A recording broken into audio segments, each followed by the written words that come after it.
जय हिंद, वंदे मातरम। दोस्तों स्वागत है आज के नए क्लास में। आज आप लोग के लिए लाया हूँ जीके जीएस का मोस्ट इंपोर्टेंट क्वेश्चन, जो कि आरआरबी ग्रुप डी के लिए बहुत ही इंपॉर्टेंट होने वाला है दोस्तों। तो इस वीडियो को शुरू से अंत तक जरूर देखिएगा और वीडियो को एक लाइक करके चैनल को सब्सक्राइब कर दीजिएगा, ताकि मेरा लेटेस्ट वीडियो आप तक जल्द पहुँच सके। तो दोस्तों चलिए शुरू करते हैं। हमारा आज का पहला क्वेश्चन है, बैटरी का आविष्कार किसने किया था। दोस्तों बैटरी का आविष्कार किसने किया था, तो आपके सही ऑप्शन हो जाएंगे ऑप्शन नंबर बी, यानी कि वोल्टा। दोस्तों वोल्टा आपके सही ऑप्शन हो जाएंगे।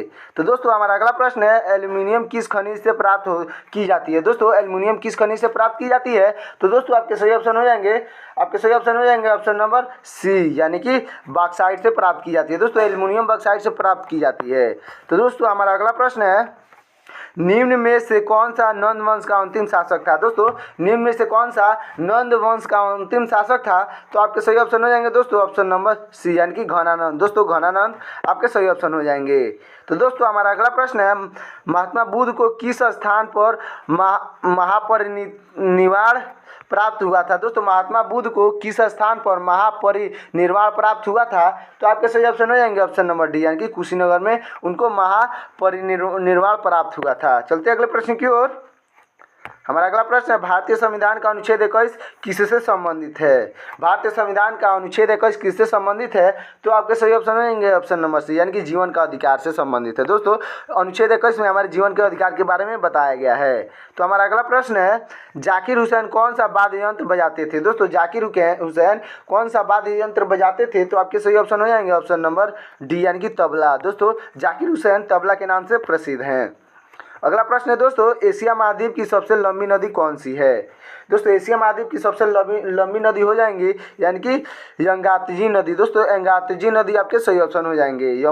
एशिया महाद्वीप पर सबसे लंबी नदी हो जाएंगी यंगाती नदी। चलते अगले प्रश्न की ओर। हमारा अगला प्रश्न है, दूध की शुद्धिकरण किस यंत्र द्वारा मापी जाती है। दोस्तों दूध की शुद्धिकरण किस यंत्र द्वारा मापी जाती है, तो आपके सही ऑप्शन हो जाएंगे दोस्तों ऑप्शन नंबर सी, यानी कि लैक्टोमीटर। दोस्तों लैक्टोमीटर से दूध की शुद्धता मापी जाती है। हमारा अगला प्रश्न है,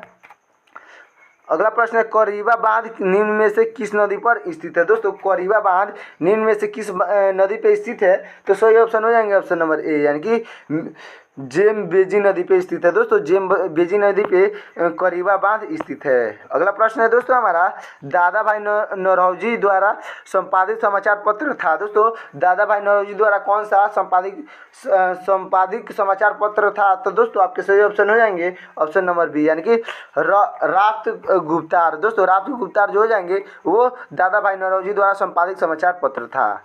तो दोस्तों हमारा अगला प्रश्न है, अलकनंदा नदी भारत में भागीरथी नदी में कहाँ पर मिलती है। दोस्तों अलकनंदा नदी भारत में भागीरथी नदी पर कहाँ पे मिलती है, तो आपका सही ऑप्शन हो जाएगा ऑप्शन नंबर सी, यानी कि देवप्रयाग में मिलती है। दोस्तों देवप्रयाग आपके सही ऑप्शन हो जाएंगे।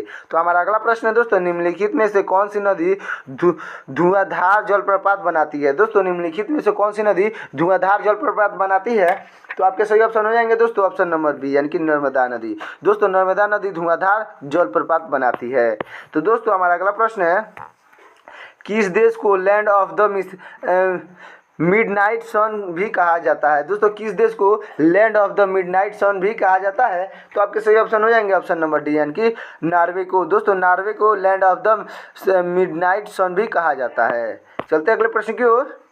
तो अगला प्रश्न है, चोल राजाओं ने किस धर्म को संरक्षण प्रदान किया था। दोस्तों चोल राजाओं ने किस धर्म का संरक्षण प्रदान किया था, तो आपके सही ऑप्शन हो जाएंगे ऑप्शन नंबर सी, यानी कि शैव धर्म को। दोस्तों शैव धर्म को उन्होंने संरक्षण प्रदान किया था। दोस्तों हमारा अगला प्रश्न हो जाएगा, जैन ग्रंथ कल्पसूत्र किसकी रचना है। दोस्तों जैन ग्रंथ कल्पसूत्र किनकी रचना है, तो सही ऑप्शन हो जाएगा ऑप्शन नंबर सी, यानी कि भद्रबाहु की रचना है। दोस्तों जैन ग्रंथ कल्पसूत्र जो है वो भद्रबाहु की रचना है। तो दोस्तों हमारा अगला प्रश्न हो जाएगा, चाइना मैन शब्द किस खेल से संबंधित है। दोस्तों चाइना मैन शब्द किस खेल से संबंधित है, तो आपके सही ऑप्शन हो जाएंगे ऑप्शन नंबर सी, यानी कि क्रिकेट से संबंधित है। दोस्तों चाइना मैन शब्द क्रिकेट से संबंधित है।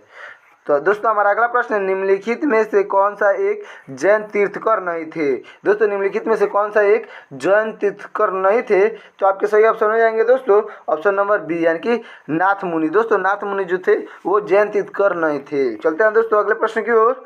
तो हमारा अगला प्रश्न है, निम्न में से कौन सा इमेज फाइल फॉर्मेट का एक्सटेंशन नहीं है? दोस्तों निम्न में से कौन सा इमेज फाइल फॉर्मेट का एक्सटेंशन नहीं है? तो आपके सही ऑप्शन हो जाएंगे ऑप्शन नंबर डी, यानी कि MDB। दोस्तों MDB आपके सही ऑप्शन हो जाएंगे।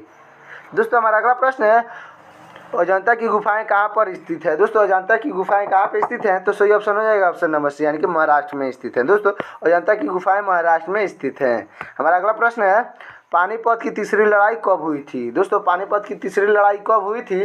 तो आपके सही ऑप्शन हो जाएंगे ऑप्शन नंबर बी, यानी कि 1761 में हुई थी। दोस्तों पानीपत की तीसरी लड़ाई 1961 में हुई थी। हमारा अगला प्रश्न है दोस्तों, नाम बदलने से पहले माउंट एवरेस्ट को किस नाम से जाने जाते थे? दोस्तों नाम बदलने से पहले माउंट एवरेस्ट को किस नाम से जाने जाते थे? तो दोस्तों आपके सही ऑप्शन हो जाएगा ऑप्शन नंबर बी, यानी कि चोटी XV। दोस्तों चोटी XV के नाम से जाने जाते थे। चलते हैं दोस्तों अगले प्रश्न की ओर। हमारा अगला प्रश्न है, सूर्य से सबसे दूरी पर कौन सा ग्रह है? दोस्तों सूर्य से सबसे दूरी पर कौन सा ग्रह है?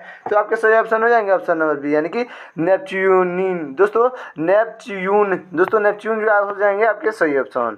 अगला प्रश्न है दोस्तों, किसके शासनकाल में दोस्तों मेगा स्थानीय भारत आया था? दोस्तों किसके शासनकाल में मेगा स्थानीय भारत आया था? तो सही ऑप्शन हो जाएगा ऑप्शन नंबर सी, यानी कि चंद्रगुप्त मौर्य के काल में मेगा स्थानीय भारत आया था। अगला प्रश्न है दोस्तों हमारा, ख्वांग किस राज्य का एक पारंपरिक संगीत वाद्य यंत्र है? दोस्तों ख्वांग किस राज्य का एक पारंपरिक संगीत वाद्य यंत्र है? तो आपका सही ऑप्शन हो जाएगा दोस्तों ऑप्शन नंबर सी, यानी कि मिजोरम का एक पारंपरिक संगीत वाद्य यंत्र है। तो दोस्तों हमारा अगला प्रश्न है, विश्व पृथ्वी दिवस कब किस दिन को मनाई जाती है? दोस्तों विश्व पृथ्वी दिवस किस दिन को मनाई जाती है? तो सही ऑप्शन हो जाएगा ऑप्शन नंबर बी, यानी कि 22 अप्रैल को विश्व पृथ्वी दिवस मनाई जाती है। अगला प्रश्न है दोस्तों, बैटरी की क्षमता किस में मापी जाती है? दोस्तों बैटरी की क्षमता किस में मापी जाती है? तो सही ऑप्शन हो जाएगा ऑप्शन नंबर सी, यानी कि एम्पियर ओवर पे मापी जाती है। दोस्तों एम्पियर ओवर पे बैटरी की क्षमता मापी जाती है। हमारा अगला प्रश्न है दोस्तों, अर्थशास्त्र में सबसे पहले नोबेल पुरस्कार पाने वाले भारतीय कौन थे? दोस्तों अर्थशास्त्र में सबसे पहले नोबेल पुरस्कार पाने वाले प्रथम भारतीय कौन थे? तो आपके सही ऑप्शन हो जाएंगे दोस्तों ऑप्शन नंबर बी, यानी कि अमर्त्य सेन। दोस्तों अमर्त्य सेन आपके सही ऑप्शन हो जाएंगे। हमारा अगला प्रश्न है, निम्नलिखित में से किसे सागर माथा के नाम से भी जाना जाता है? दोस्तों निम्नलिखित में से किसे सागर माथा के नाम से जाना जाता है? तो आपके सही ऑप्शन हो जाएंगे ऑप्शन नंबर डी, यानी कि माउंट एवरेस्ट को सागर माथा के नाम से भी जाना जाता है। दोस्तों हमारा अगला प्रश्न है, मोर को भारत के राष्ट्रीय पक्षी के रूप में मान्यता कब प्रदान की गई? दोस्तों मोर को भारत के राष्ट्रीय पक्षी के रूप में कब प्रदान की गई? तो दोस्तों आपके सही ऑप्शन हो जाएंगे ऑप्शन नंबर डी, यानी कि 1963 ईस्वी में मोर को राष्ट्रीय पक्षी का दर्जा दिया गया या मान्य प्राप्त हुआ।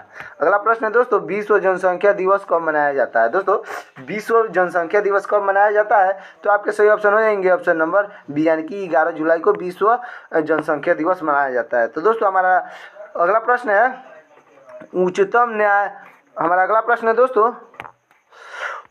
न्यायालय के न्यायाधीशों की सेवानिवृत्ति की आयु क्या है? दोस्तों उच्चतम न्यायालय के मतलब कि हाई कोर्ट के न्यायाधीशों की सेना नियुक्ति की आयु कितनी है? तो आपके सही ऑप्शन हो जाएंगे दोस्तों ऑप्शन नंबर ए, यानी कि 65 वर्ष। दोस्तों अधिकतम आयु हो जाएंगी 65 वर्ष। तो दोस्तों ये वीडियो कैसा लगा कमेंट में जरूर बताएं, और वीडियो को लाइक नहीं किए हैं तो वीडियो को लाइक करके चैनल को सब्सक्राइब कर दीजिए।